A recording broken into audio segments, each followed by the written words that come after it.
Chilango Letras, con Marina Soto. Bienvenidos a otro episodio de Chilango Letras, un podcast en donde hablamos de libros sin hablar de libros. Tendremos episodios cada semana, así que no se lo pierdan. Hoy está conmigo Óscar Martínez. Muchas gracias por venir, Óscar. Un gustazo acompañarte. Si puedes contarnos un poco sobre ti. Bueno, yo soy Óscar Martínez, soy periodista salvadoreño. Dirijo la redacción de un periódico digital de El Salvador que se llama El Faro, que cubrimos básicamente la ejecución del poder en El Salvador. O sea, ahora cubrimos mucho a Nayib Bukele. Y pues soy autor de algunos libros. Yo viví 5 años aquí en México, mientras trabajé en Los Migrantes que no importan, que básicamente es un libro con el que acompañé a los indocumentados centroamericanos de tercera, los que no podían pagar un coyote, los que iban en el lomo del tren, durante 3 años. Después de eso me he dedicado a cubrir violencia en Centroamérica, y casi todos los demás libros tienen que ver con violencia en Centroamérica. Sí, justo los 2 libros que nos competen hoy y de los que vamos a hablar son publicados por Anagrama. Se llama El niño de Hollywood y Los muertos y el periodista, ambos en forma de crónica. El primero trata un poco de las relaciones que existen entre la política exterior, sobre todo Estados Unidos, con las acciones que puede cometer un pandillero de la Mara Salvatrucha en Centroamérica. Y el segundo sigue la historia de 3 de tus informantes y cómo les quitaron la vida, reflexionando el importante papel del periodismo, sobre todo en Latinoamérica. Como ya mencionaste, la violencia aquí es un tema. Y creo que es un tema que ha recobrado además mucha importancia, como estamos platicando ahorita, con todo lo que ha estado pasando, con la política exterior, con Trump, con sus declaraciones. Y sobre todo ahora que nombró a varios carteles mexicanos como organizaciones terroristas. Y además, por el auge de las redes sociales y la incidencia cada vez mayor de estas en la política, se ha convertido en un medio por donde la gente se entera de las cosas, donde a lo mejor hay muchas noticias falsas, muchas opiniones radicales. Entonces, sí, o sea, se han vuelto también un medio por donde la gente discute y por donde los medios también transmiten sus noticias. Entonces, esta entrevista se va a dividir en 2. Primero quiero que nos platiques un poco sobre las pandillas y lo que está pasando en Estados Unidos, y luego quiero pasar al papel del periodismo. Empezando un poco, quiero que, o sea, por lo básico, quiero que nos cuentes qué es la Mara Salvatrucha, porque creo que muchas personas no saben, entre ellos a lo mejor Trump, y a lo mejor no saben que se formó en Los Ángeles. Eso es algo que yo no sabía cuando empecé a leer tu libro. Entonces, bueno, siendo tú un experto, cuéntanos un poco más. Mira, en un resumen así muy brutal, porque es una historia que ya tiene más de como 3 décadas, pues. En El Salvador la guerra civil duró de 1980 a 1992 y fue una guerra civil tremenda, una de los conflictos armados internos más violentos que América ha visto. 75.000 muertos en un país minúsculo de 21.000 kilómetros cuadrados y 6.5 millones de habitantes, El Salvador. Si corres muy rápido, entras en Guatemala. Entonces fue brutal, la guerra lo tocó todo, la guerra lo devastó todo. No había un lugar donde la guerra no tuviera presencia. Y en ese momento, en esa guerra que era financiada por Estados Unidos llegó a gastar $1 millón diario en un ejército asesino como el que teníamos en El Salvador. Un ejército que cometió una masacre empezando la guerra de 1.000 personas en las montañas del norte de Morazán. Entonces mucha gente huyó del país y la gente naturalmente se fue a un entorno donde se hablaba castellano, pues se fueron a California y se fue a un entorno donde hubiera dólares. Aquello se llenó de centroamericanos, pero los centroamericanos que buscaban paz, la mayor parte de la gente que migró eran jóvenes, porque era la edad del reclutamiento forzado. Llegan a un sur de California, Valle de San Fernando, a Los Ángeles, lugares que los mexicanos conocerán muy bien porque está también lleno de mexicanos. Y llegaron a un entorno donde había un ecosistema de más de 60 pandillas, a un entorno empobrecido. Entonces, ese entorno violento, agresivo con los jóvenes, había pandillas blancas, había pandillas supremacistas blancas, pandillas negras, pandillas asiáticas, había pandillas mexicanas. Sí. De hecho, la gran pandilla del California era la Mexican Mafia, la que gobernaba a todo el sistema de pandillas sureñas. Y a los centroamericanos no los aceptaban. Las migraciones suelen ser crueles con las nuevas migraciones. Un migrante, lamentablemente, y esto es algo que no va a ser cómodo de decir, pero muchos migrantes suelen aplastar a otros migrantes. Sí, claro. Entre los migrantes también hay jerarquía, ¿no? Sí, como que hay como una especie de cuota, de decir, vos vas a sufrir lo que yo sufrí. Entonces, como una reacción alérgica, estos jóvenes salvadoreños se organizaron para defenderse. Al principio no eran una pandilla criminal, eran un grupo de jóvenes que escuchaban Iron Maiden, que no entendían las letras en las esquinas de Los Ángeles, pero lo escuchaban como... Y que finalmente terminan entendiendo que debían ejercer violencia para protegerse. ¿Cuál es el problema? El problema es que estos jóvenes venían de pelear una guerra. Y cuando lo que entendían por violencia era otro nivel. Sí. Venían de tener un fusil, un AR-15 en las montañas del Salvador. Y de matarse de verdad. Sí, no es pegar, es... Entonces, estos se convirtieron rápidamente en una pandilla muy violenta. Y para resumir y terminar este resumen, entre el 89 y el 94, Estados Unidos, o más bien las autoridades estadounidenses que no comprenden que la migración es un ciclo y no una línea recta, deportaron a cerca de 4.000 pandilleros a un país en construcción. No teníamos instituciones, no teníamos Policía Nacional Civil. Esos 4.000 miembros deportados se convirtieron con el paso de los años en 75.000 miembros solo en El Salvador. Y no le salió bien a El Salvador y tampoco a Estados Unidos. Si la Mara Salvatrucha 13 solo estaba en California cuando los deportan, con los años llegó a estar en 40 estados de Estados Unidos. Y todo esto porque los deportaron. Claro, el ciclo de las deportaciones es eso, es un círculo. Es decir, quien piensa que los migrantes son un bagazo al que expulsar, al que escupir hacia adelante, no se entera de que esté escupiendo hacia el cielo. ¿Y qué implica que ahora sean terroristas? O sea, ¿cuál es la diferencia entre pandilla, cartel y organización terrorista? Mira, hay una diferencia esencial entre un cártel y una pandilla. Yo he cubierto aquí, me tocó cuando entramos a cubrir migración en el 2007, los Zetas se acababan de escindir del cártel del Golfo. Y entonces lo que nosotros, unos muchachos de 24 años, pensamos que íbamos a cubrir migración, añoranza, mutilaciones del tren, empezó a hacer una cobertura de crimen organizado. Tuvimos que aprender cómo entrar al Tenosique de los Zetas, al Veracruz de los Zetas, cómo entrar al Nuevo Laredo, gobernado también por los Zetas en aquel momento, sí, que era la banda que más se dedicaba a los migrantes. Si vos eras sicario de los Zetas o estabas a cargo de una de sus estacas y no te pagaban, pues no lo hacías. Pues eso era un trabajo, o te ibas a trabajar con otro cártel. Las pandillas no nacen por dinero. No digo que no hayan generado delitos económicos como la extorsión. Las pandillas nacen por algo que no quiero que suene naif o buenista. Nacen por identidad cultural. Es decir, identidad cultural no me refiero a hacer bailes típicos. Sí. Identidad cultural es quién soy yo en este mundo. ¿Cómo me defino yo en este mundo? Y un montón de muchachos de entornos empobrecidos, de un país empobrecido, deportados, hijos de trabajadores del café que ganaban una miseria en haciendas que tenían tratos coloniales. Escoria de la sociedad, por decirlo de la forma más terrible. Entendieron que su destino era repetir el ciclo y no quisieron eso porque nadie quiere ser nadie en este mundo. Y entonces entendieron que había la posibilidad de ser alguien diferente. Miguel Ángel Tovar, el niño de Hollywood, el libro que escribí, que era un sicario del MS. Miguel Ángel Tovar era el nieto de un campesino pobre, el hijo de un campesino pobre, el hermano de una mujer violada por el capataz de su papá. Miguel Ángel no quería ser Miguel Ángel y se convirtió en el niño de Hollywood. Entendió que se adquiría otra identidad. Aunque no le dieran dinero, pero si le permitían definirse como un pandillero, él iba a tener respeto, aunque sea por temor, aunque sea cometiendo acciones criminales terribles, porque las pandillas eran unos asesinos despiadados. Pero entonces él ya era otra persona en el mundo. En este mundo no era lo mismo Miguel Ángel Tovar que el niño de Hollywood.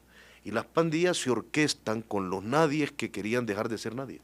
Sí, claro, prometen otra cosa, ¿no? Prometen justo respeto. Entonces, ¿qué significa que ahora sean terroristas? O incluso no es lo mismo que ser un cartel, ¿no? O sea, creo que ahí hay una falta de coherencia. O sea, mira, lo que pasa es que a Estados Unidos le gusta poner nombres grandilocuentes a todo. A narcoterroristas, acusan a las pandillas. La MS es una organización criminal que asesinó a decenas de miles de salvadoreños pobres mayoritariamente. En la última, bajo este gobierno, en solo un fin de semana, cuando Bukele terminó su pacto con las pandillas y empezó el régimen policial bajo el que vivimos los salvadoreños ahora, la Mara Salvatrucha asesinó a 87 personas en solo un fin de semana, en un país minúsculo. ¿Qué es lo que Estados Unidos ha hecho? Pues bueno, ahora han descubierto que la Mara Salvatrucha, que es una organización que a diferencia de sus pandillas enemigas, el barrio 18 Revolucionarios y el barrio 18 Sureños, se corporativizó, por así decirlo. Entendieron cómo hacer una división de poderes para controlar los flujos económicos, empezaron a crear programas. Había un programa que se llamaba el Programa México, que intentaba buscar conexiones con los cárteles para la pandilla tener más acceso a dinero, y empezaron un programa en particular. El programa es la forma en la que ellos dividían los liderazgos. Un jefe de programa era el jefe de un territorio del MS. Crearon un programa que se llamaba Costa Este de los Estados Unidos. No lo pudieron crear en Los Ángeles porque la MS histórica de Los Ángeles, que tiene muchos miembros que ya son ciudadanos estadounidenses, no permitió el reingreso de la MS centroamericanizada a Los Ángeles. Pero en la costa este, hacia donde se movió la nueva migración en los últimos tiempos, Washington, Long Island, etcétera, la Mara Salvatrucha se hizo fuerte. Y empezaron a hacer extorsiones binacionales. Págame dinero en Long Island o mato a tu hija en El Salvador. Ay, Dios. Y entonces Estados Unidos consideró que esto era un delito transnacional, que es lo que le interesa. Los delitos a Estados Unidos le interesa aquello que le repercuta. Y entonces decidió incluir en la lista del Departamento de Tesoro, donde está la Yakuza, donde está los Aryan Brothers, donde está el Cártel de Sinaloa, a la Mara Salvatrucha y a 27 de sus miembros, que están ahora en un juicio, aunque solo 6 de ellos están en Estados Unidos, el resto supuestamente en El Salvador. En 2 indictments acusaron en un juzgado de Nueva York a 27 miembros de la Mara Salvatrucha de narcoterrorismo y agrupaciones transnacionales. A veces, hay que decirlo, esto no es para restarle importancia a los delitos, pero cuando a veces Estados Unidos presenta extorsiones binacionales, no eran necesariamente siempre una estructura. Era un líder pandillero que sabía que tenía 2 muchachos en Long Island que eran violentos y le llamaban y le decían: amenacé a esta señora y yo voy a amenazar a su prima acá. Sí. Tampoco es que era una compleja red de muchos casos, pero bueno, era un delito transnacional sin lugar a duda. Pero también como que esto, como que surge la pregunta de que a lo mejor deberían de entender mejor las raíces de la situación y también la categoría de la situación para también hacer algo al respecto, ¿no? O sea, no puede ser todos terroristas, narcoterroristas, o sea, tiene que haber una diferencia entre uno y otro, ¿no? Englobarlos en la misma cosa a lo mejor no es como lo más adecuado. O sea, yo creo que Estados Unidos, como muchos estados, pero en Estados Unidos se expresa mejor, todas las categorías criminales o de emergencia que tienen que ver con plata. Sí. Es decir, vos te acordás en el 2014, cuando Obama decretó crisis en la frontera por los 64,000 niños migrantes no acompañados o acompañados de un coyote que llegaron a la frontera. Bueno, declarar crisis era una categoría para poder pedir fondos de la reserva de emergencia. Sí, es como toda una burocracia. Meter en la lista una organización te permite conseguir más plata para que el FBI haga lo que tiene que hacer en los países de Centroamérica, o para que, qué sé yo, para que te asignen un par de agentes más que puedan acelerar un caso, o para que a esta gente vaya y ocupe un puesto dentro de una prisión que es más cara porque es una prisión de máxima seguridad y no. Todo tiene que ver con plata. Y todo tiene que ver también con la grandilocuencia. Trump, que es un hombre listillo para hacer... Trump le gusta engordar a sus rivales, para subirse al ring luego con un perro flaco y apalearlo. Claro. Trump viene vendiendo a la Mara Salvatrucha como una mega organización criminal transnacional desde 2016, cuando en Long Island asesinaron a 2 muchachas de 16 y 14 años. Trump fue a Long Island, dijo que iba a acabar con esos animales, dijo que eran los animales más violentos que había visto en su vida. Y yo fui a buscar a la MS en Long Island. Eran unos muchachos de 18 años que lo mucho que tenían era una navaja. Lo más que les decomisaron, hasta donde yo entiendo, es una pistola 38 especial. No digo que no eran criminales, lo eran, asesinaron combates a esas niñas, le rompieron el cráneo. Pero eran eso, unos muchachos salvajes, violentos, asesinos, irreflexivos. Pero no era una organización estructurada que hacía lavado de dinero y controlaba. Pero a Trump la ha engordado porque además la Mara Salvatrucha tiene una plástica, tienen tatuaje en la cara, parecen malos, son el malo perfecto. Sí, es como un cliché, ¿no? Tienen mucho rédito político meterte a pelear con ellos. Claro. Y en tu libro planteas estas preguntas, y voy a citar. ¿Qué tuvo que ver la Guerra Fría con la creación de esta pandilla de más de 100,000 miembros en el mundo? ¿Qué tuvo que ver un expresidente estadounidense como Ronald Reagan y la política de deportaciones con la internacionalización de la pandilla? ¿Por qué es importante entender los guetos de California de los años 70 y 80 para explicar miles de asesinatos en Centroamérica en este siglo? Bueno, yo sé que no es sencilla la respuesta, pues al final hiciste un libro de todo esto, pero ¿qué tiene que ver entonces todo esto con lo que está pasando en Centroamérica y pues también en México? Mira, la historia de la Mara Salvatrucha y la historia del libro, que cuenta la historia de la Mara Salvatrucha a través de uno de sus sicarios, el niño de Hollywood, que es el que da título al libro. Es un libro sobre algo que nadie entendió en su momento. Y como no lo entendieron y no lo quisieron entender, creció y creció. Si lo hubieran entendido en su momento, no era difícil de frenar. O sea, la Mara Salvatrucha terminó siendo la historia de un grupo de asesinos despiadados, pero empezó siendo la historia de unos muchachos desamparados. Es así, por más que haya políticos que luego digan, solo recorten este pedazo de lo que he dicho, que en El Salvador lo hacen mucho, y digan que estoy diciendo que son unos jóvenes desamparados. He dicho, terminaron siendo unos asesinos brutales, pero no empezaron siendo eso. Te voy a poner un ejemplo con Miguel Ángel Tobar, el niño de Hollywood. Miguel Ángel asesinó a 56 personas en su vida. Miguel Ángel era brutal para narrarlo. Por ejemplo, una vez asesinó a un soldado, él dice que no lo quería asesinar, pero en el cafetal él quería asustarlo y disparó hacia arriba, pero el soldado era alto y le voló la cabeza. Entonces Miguel Ángel definía eso como un problema de altura. Entonces era brutal, era terrible para definir lo más brutal, pero te voy a decir cuál es la primera vez que Miguel Ángel intentó matar. Su papá era miquero. Un miquero es el trabajador más precario de la clase más precaria de El Salvador, los que trabajaban el café en los 80 en haciendas, que eran prácticamente sistemas coloniales, vivías en la hacienda, en una cuadra que te entregaba el hacendado. Y el miquero era el que subía, porque el café es una planta caprichosa y débil, la roya se lo come, por eso los indígenas decían que el fruto era rojo, porque estaba regado con sangre. El miquero sube, como un mico, a desbrozar los árboles de laurel, para que pase lo que le llaman trasol, un poco de sol y un poco de sombra, porque es una planta caprichosa que requiere mucho sol la mata, mucha sombra la mata. Este es un miquero que cayó, se rompió la espalda. Entonces, te imaginas el nivel de clase social al que llegó el papá de Miguel Ángel. Sí.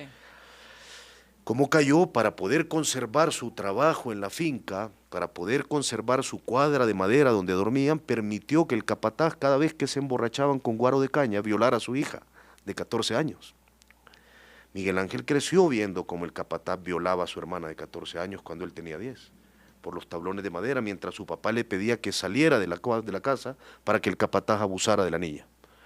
Miguel Ángel trató de matar a ese capataz. Miguel Ángel en ese momento era víctima o victimario. Las historias son complejas. Sí. Y la vida, una persona es varias personas.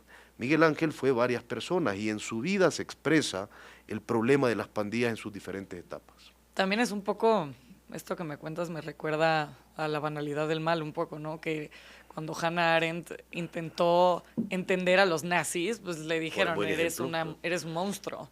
Es un poco lo que está pasando ahora, ¿no? Que también de pintar esta figura ultramente mala y no buscar como por qué son como son, pues le hace un problema más grande. Es como cuando Oriana Falache intentó entender a aquel general de Vietnam, a Nguyen Ngoc Loan, que es el general que le está volando la cabeza a un Vietcong en la calle, en la famosa fotografía Sí. que todos hemos visto. Y Oriana intentó entenderlo porque François Pelú, el corresponsal de France Press, le dijo, cuando lo entendas a él vas a entender la guerra. Y eso es por algo sencillo. La categoría de buenos y malos no sirve un carajo al periodismo. Sí. El periodismo, juzgar no es un verbo periodístico, entender es un verbo periodístico. Juzgar es un verbo de los jueces, normalmente juzgan mal. El periodismo explica, revela, narra, pero juzga no, es decir, las categorías de bueno y malo, ¿de qué le servirían al periodismo? No tiene ningún sentido, no hay ningún método que desarrollar con esos adjetivos. ¿Cómo hago? ¿Cómo hago yo para demostrar que este era malo? Vos podés demostrar que alguien era corrupto, vos podés demostrar que alguien era asesino, pero bueno y malo son las categorías más inútiles en el oficio. Y justo quería pasar a la parte del periodismo de esta entrevista. En una parte escribes, el periodista no sabe, demuestra, porque saber no es poder probar. ¿Cómo entiendes tú entonces la labor periodística? Mira, yo entiendo la labor periodística en estos momentos donde estos politiquillos con poder, que ojalá la historia los olvide rápido, tratan de echar sombra sobre tantas cosas. En El Salvador, por ejemplo, Nayib Bukele ha puesto reserva total a toda la información. Cuando te digo toda la información es incluso el hospital de mascotas. No nos permite saber con qué dinero se construyó. O la reserva de Bitcoin que él dice que compra incluso cuando está en el baño. El periodismo tiene que perseguir dos verbos esenciales ahora mismo, revelar y explicar. Debemos explicar por qué tantos estadounidenses querían que Trump fuera su presidente. Debemos explicar por qué tantos españoles quieren que un partido como Vox tenga más poder. Tenemos que explicar por qué tantos argentinos querían de presidente a un hombre que habla con sus perros muertos. Tenemos que explicar eso o no nos vamos a entender a nosotros mismos. Y revelar, que es el verbo más alto de cierto tipo de periodismo, es echar luz sobre las esquinas ensombrecidas. ¿Por qué? ¿Cómo ejecutó ese dinero? ¿Cómo pactó con esos criminales? ¿Cómo se inventó eso usted? ¿Cómo maleó esas elecciones? Porque los demás verbos del periodismo ahora mismo, consignar, que es un verbo digno como todos los del periodismo,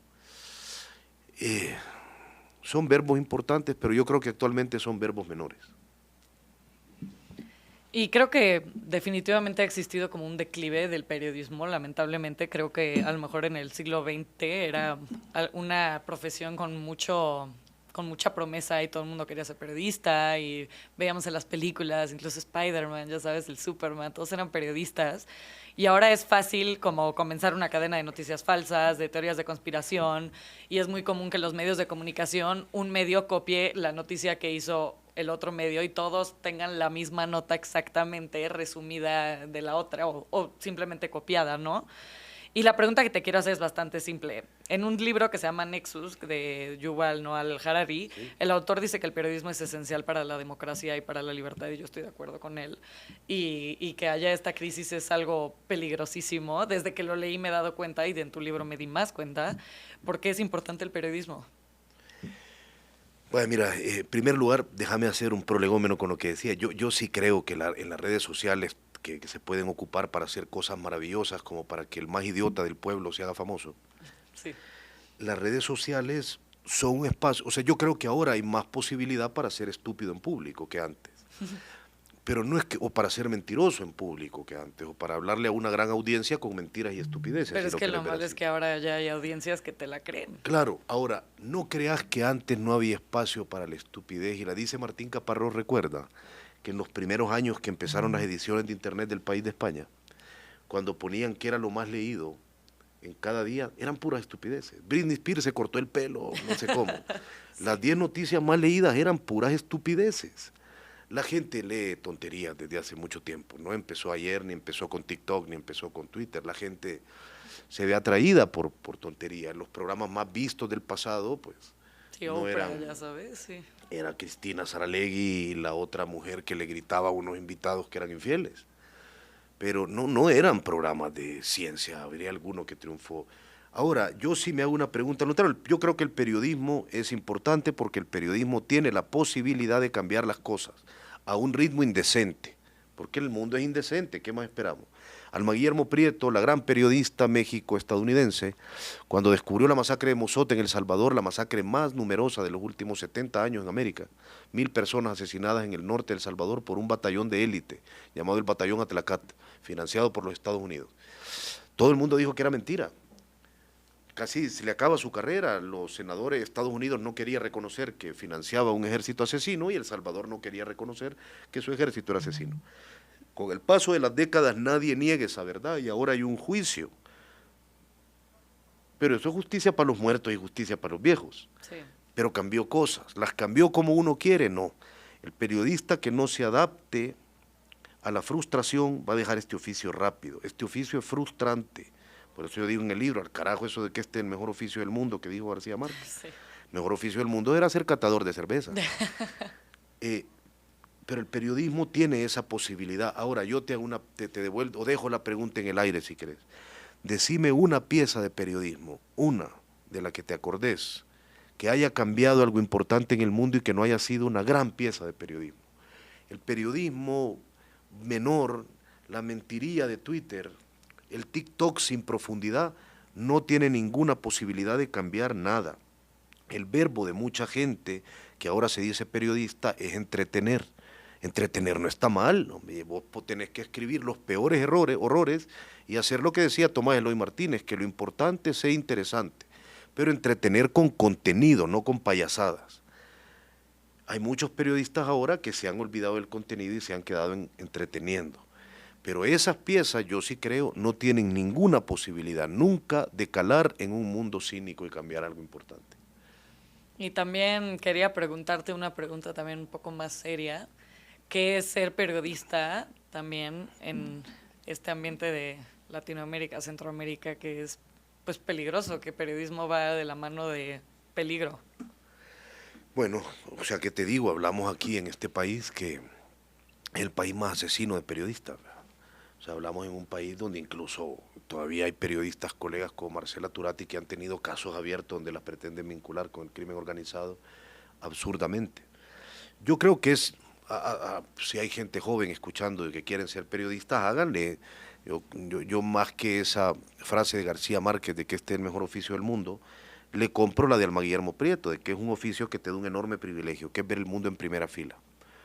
Y esto lo agrego yo, aunque el espectáculo sea nefasto, pero está en primera fila, y eso es un privilegio. Entonces, denle, es una aventura maravillosa, y si no maravillosa, es una aventura intensa. Yo no me quejo de la vida que elegí, he tenido una aventura intensa, pero sepan lo que les puede pasar, sean conscientes, desromanticen el oficio, comprendan que la vida les puede ir en ello, comprendan que les pueden, lo más terrible, matar si se meten a ciertas zonas, comprendan que les pueden acosar a la familia, entiendan sin duda alguna de que en redes sociales les van a decir que les van a violar y que les van a secuestrar y que les van a golpear, entiendan que posiblemente dejarán de poder ir al bar que más les gustaba, y comprendan que van a tener que tener ciertos usos y costumbres de su vida más privados, porque en público va a ser complicado andar borracho, por ejemplo, si adquirís algún nivel de reconocimiento. Comprendan que el periodismo les va a atravesar su vida como una flecha en llamas. Entiendan lo que están dispuestos a dejar, porque el oficio es un monstruo que exige pedazos de tu vida. Si no estás dispuestos a dárselos, busquen otro oficio más tranquilo. Muchas gracias, Oscar. La conversación de hoy fue ciertamente interesante e intensa. Te quería preguntar, ¿dónde podemos seguir tus artículos, tu trabajo? Bueno, yo dirijo un periódico del que estoy enormemente orgulloso, elfaro.net. De hecho, pronto vamos a publicar materiales que yo creo que van a ser muy interesantes. Les recuerdo que publicamos a inicios de este año un material de cómo un líder pandillero prófugo engañó al gobierno salvadoreño diciéndole que negociaba con el cártel de Sinaloa. Hacemos historias y crónicas de profundidad. Si quieren seguir El Faro, sigan elfaro.net. En redes yo solo tengo Twitter, mi Twitter es @cronistaoscar. Y pues nada, los libros de los que hablamos son El niño de Hollywood y Los muertos y el periodista, de Editorial Anagrama, y soy yo quien te agradece el espacio. Igual les recomiendo mucho leer sus libros, a mí me sorprendieron enormemente, aunque son brutales, tienen una fuerte reflexión detrás y me gustaron muchísimo. Muchas gracias por escribirlos, porque también requiere coraje. Y igual no se olviden de seguir a Chilango.com, a Radio Chilango, para enterarse de más cosas que estaremos haciendo al lado de Chilango Letras. Y si pueden, mandarme mensaje a marina.leyendo, ahí me pueden recomendar libros, autores o cositas de las que quieren que hablemos. Muchas gracias por escuchar, hasta la próxima.